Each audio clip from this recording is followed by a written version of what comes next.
माधवपुर नामक एक गांव में थे दो आदमी, विनोद और सात्विक, जो पड़ोसी थे। विनोद था बहुत आलसी और कोई काम नहीं करता था। पर सात्विक के पास बहुत गाय थे, जिनका दूध बेचकर वह पैसे कमाया करता था। इसी दौरान दूध का धंधा काफी बढ़ रहा था, तो सात्विक ने सोचा कि अब वह पड़ोसी गांव में भी दूध बेचना शुरू करेगा। अपने जमाए हुए पैसों से उसने नई साइकिल खरीदी, जिससे वह बाकी के गांवों में जाकर दूध बेचने लगा। एक सुबह जब सात्विक काम के लिए अपनी साइकिल पर निकला, तब विनोद ने उसको देखा। अरे, मुझे बिना बताए सात्विक ने नई साइकिल खरीद ली। उसके लौटने के बाद पूछूंगा। ऐसा सोचकर विनोद उसके घर के बाहर सात्विक के लौटने का इंतजार करने लगा। कुछ समय बाद सात्विक दूध बेचकर वापस आया। जब हो सात्विक, तुमने नई साइकिल खरीद ली? हाँ विनोद, क्यों, क्या हुआ? अरे कुछ नहीं, बस यही जानना चाहता था कि नई साइकिल के लिए पैसे कहाँ से आए। भाई, आज तक जो भी दूध बेचा ना, उसमें से मैंने थोड़ा थोड़ा जमाया इस साइकिल के लिए, जिसकी मदद से अब मैं पास वाले गांव में भी जाकर दूध बेचने लगा हूँ। अच्छा, अरे तू तो काफी समझदार निकला सात्विक। विनोद हंसते हुए सात्विक के लिए खुश होने का नाटक किया और फिर अपने घर चला गया।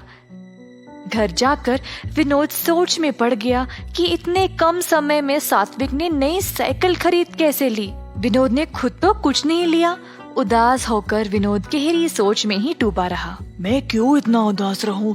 अगर मैं भी सात्विक की तरह कुछ काम करूं तो पैसे जमा कर मैं भी अपनी मनपसंद चीजें खरीद सकता हूं। पर मैं करूं क्या?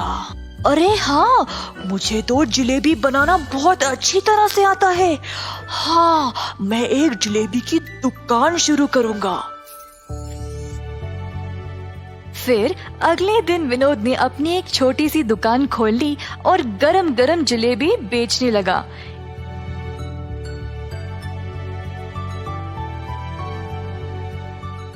एक जलेबी 5 रुपये, आधा किलो 50 रुपये और 1 किलो 100 रुपये में। इस प्रकार विनोद ने बहुत स्वादिष्ट जलेबी कम भाव में बेचने लगा।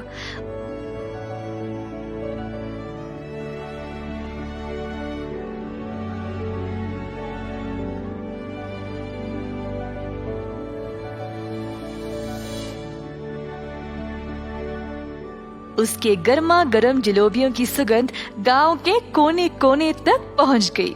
गांव के सारे लोग विनोद की दुकान पर आने लगे मजेदार जलेबियों का स्वाद लेने के लिए।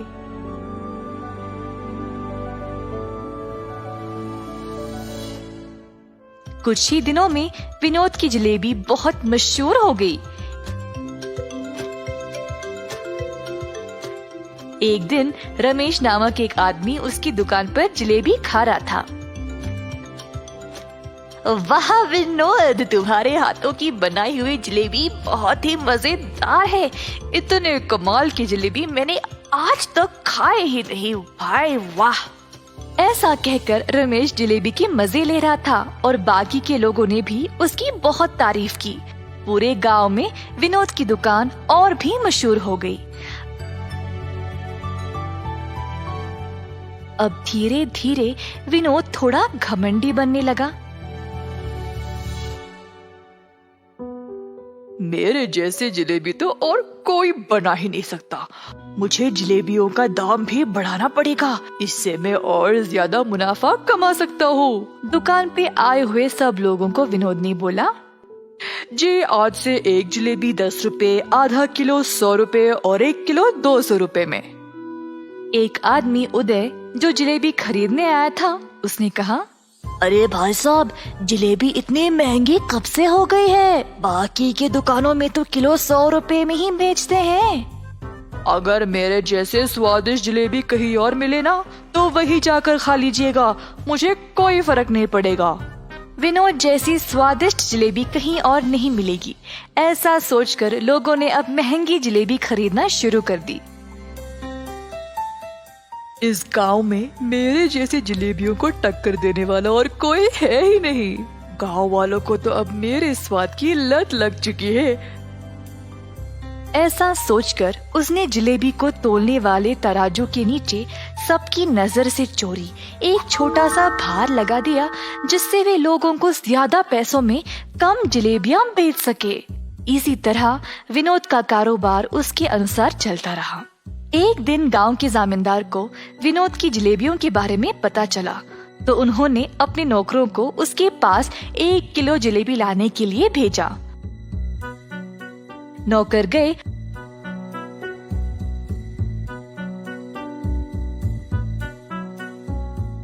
और विनोद के यहाँ से 1 किलो जलेबी ले आए और जमींदार जी को दे दिया। जमींदार जी ने देखा कि जलेबियां तो 1 किलो से कम है। मैंने तो 1 किलो मंगवाया था, ये तो उससे कम है। मेरे आदेश का पालन क्यों नहीं किया? कहा जमींदार जी ने गुस्से से। साहब जी, हमने तो दुकानदार को 1 किलो ही देने को बोला था और फिर उसने इतना ही दिया। हमारी कोई गलती नहीं है प्रभु। चलो हम इस जलेबी वाले के पास जाकर देखते हैं कि वह असल में कर क्या रहा है। दुकान के पास पहुंचने ही वाले थे जब जमींदार जी ने एक भिखारी को उस जलेबी की दुकान की ओर जाते हुए देखा, तो वह रुक गए और अपने नौकरों को भी रोक दिया। जमींदार जी देखना चाहते थे कि दुकानदार उस भिखारी को किस तरह जलेबी बेचेगा। जमींदार और उनके नौकर पास वाली दुकान के पास खड़े होकर नजारा देखने लगे। एक जलेबी कितने की है भाई साहब? एक जलेबी 10 रुपए। भिखारी के पास थे सिर्फ 2 रुपए, तो उसने वो निकाला और बोला, बस एक जलेबी दे दो। विनोद ने कहा, 10 रुपए की एक जलेबी है, 2 रुपए में नहीं मिलेगी। ये सुनकर भिखारी वहाँ से जाने ही वाला था जब विनोद ने उससे रोककर कहा, हो तूने यहाँ पर खड़े होकर मेरी जलेबियों का सुगंध लिया है, उसके लिए वो 2 रुपये। हे भगवान, मेरे पास तो ये 2 रुपये ही है और तुम ये भी इतनी बेरहमी से मांग रहे हो। मैं नहीं दूंगा। इसी दौरान जमींदार जी वहाँ पर पहुँचे और अपने पास रखे हुए पैसों का थैला भिखारी को दिया और कहा, तुम्हारे 2 रुपए के बदले में इस दुकानदार को तुम ये पैसे का थैला दे दो। अरे आप तो बड़े लोग हो साहब, आपको तो न्याय करना चाहिए। अगर आप इस दुकानदार को पैसे दे दोगे तो कैसे? मेरी बात मानो और दुकानदार को ये पैसे दे दो। भिखारी ने माना और पैसे विनोद को देने गया जब जमींदार ने कहा, 1 मिनट रुको, इस थैले को पहले जोर से हिलाओ। भिखारी ने थैले को जोर से हिलाया तो थैले में से सिक्के छन छन करने लगे। पैसों की आवाज सुनाई दी क्या विनोद? सुनाई दी साहब। अगर ये बात है तो फिर भिखारी ने अपना भुगतान दे दिया है। क्या साहब, पैसे तो इसने दिए नहीं और आप बोल रहे हो कि दे दिए? पैसे की आवाज तुमने सुन ली ना, बिल्कुल उसी तरह जिस तरह भिखारी ने तुम्हारी जलेबियों की सुगंध सूंघ ली थी। तुम्हें तुम्हारी जलेबियों की सुगंध के पैसे इस थैले के पैसों की आवाज से ही मिल गई। तुरंत विनोद को अपनी गलती का एहसास हुआ और उसने जमींदार जी से माफी मांगी। तुमने केवल यही गलती नहीं की, तुम्हारे जलेबियों का मूल्य बाकी की दुकानों से बहुत ही ज्यादा है और उसके ऊपर गलत तरीके से तोलकर तुम ज्यादा पैसों में कम जलेबियां बेचते हो। साहब जी, बस एक बार के लिए मेरी गलती को माफ कर दो। मैं ऐसी गलती दोबारा कभी नहीं करूँगा। तुमने आज तक बहुत गलतियां की है। तुम्हें तो इस गरीब को एक जलेबी भी देने का मन नहीं किया। अब मैं तुम्हें ये आदेश देता हूँ कि अभी इसी वक्त अपनी इस जलेबी की दुकान को बंद करो। ये बात सुनकर विनोद बहुत डर गया और उदास हो गया। जमींदार जी से गिड़गिड़ाकर माफी मांगता रहा जब उसी रास्ते सात्विक आया। विनोद की परिस्थिति देखकर सात्विक उसकी दुकान पर आया और बोला, जमींदार साहब, मैं आपसे विनती करता हूँ, कृपया आप विनोद को इस बार माफ कर दे। सात्विक के अच्छे स्वभाव के बारे में जानते हुए इस बार तो सात्विक की बात सुनकर उसके अच्छे बर्ताव को ध्यान में रखते हुए मैं तुम्हें माफ कर देता हूँ विनोद। कम से कम अब से पूरा मन लगाकर मेहनत से और ईमानदारी से अपना काम करो। ऐसा कहते हुए जमींदार जी वहाँ से चले गए।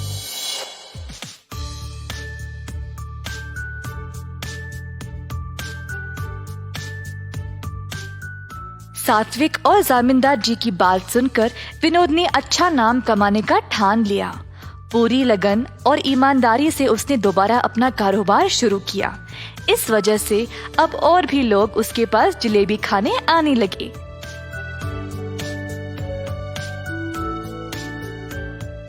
अंत में विनोद खुशी खुशी से और सच्चाई से अपना जीवन बिताने लगा।